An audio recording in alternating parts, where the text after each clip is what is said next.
একদম কষানো হয়ে গেছে, শুধু এখানে ঝড় উঠে গেছে রাত্রেবেলা।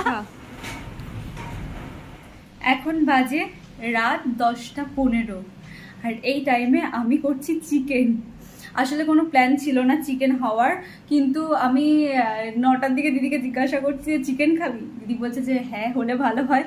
তো ফ্রিজে কিছুটা সলিড চিকেন রাখা ছিল কাঁচা, তো সেটাই ভাবলাম যে একটু কষা কষা করে করি।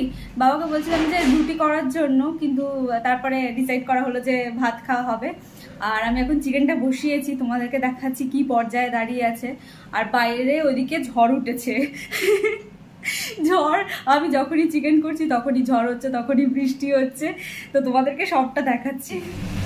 আমার চিকেন কষাটা এখন এই পর্যায়ে দাঁড়িয়ে আছে। আসলে বেশি চিকেন ছিল না, অল্পই চিকেন ছিল, কিন্তু যা চিকেন আছে সেটা দিয়ে আমাদের 3 জনের ভালোভাবে হয়ে যাবে, আমার বাবার আর দিদি।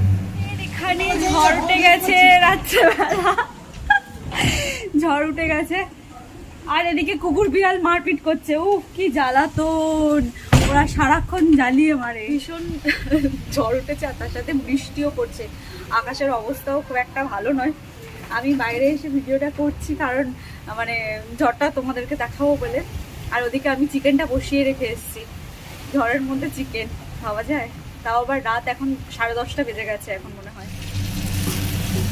এই যে আমার চিকেনটা এখন এরকম পর্যায়ে দাঁড়িয়ে আছে, একদম কষানো হয়ে গেছে, শুধু অল্প একটু জল দেব।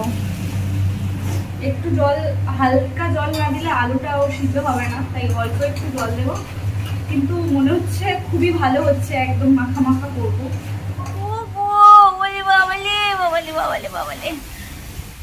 ঝড় উঠেছে, ঝড় উঠেছে, বাবারে কুচুপার ঝড় উঠেছে। ঝড়ের মধ্যে এরাও ঝামেলা করছে লাফিয়ে লাফিয়ে। এই যে আমার চিকেনটা এখন হয়ে গেছে আর আমি একদম অল্প গ্রেভি রেখেছি, দেখতে তো ভালোই হয়েছে, খেতে কেমন হয়েছে সেটা এবার দেখতে হবে। এই যে আমার চিকেন হয়ে গেছে আর তার সাথে ভাত নিয়ে নিয়েছি। এবারে একটু চিকেন, ভাত, আলু, হেভি গরম, নিয়ে দেখি দিদিকে খাইয়ে দিই। নে খা, কেমন হয়েছে? ভালো হয়েছে? আমি একটু খেয়ে দেখি কেমন হয়েছে।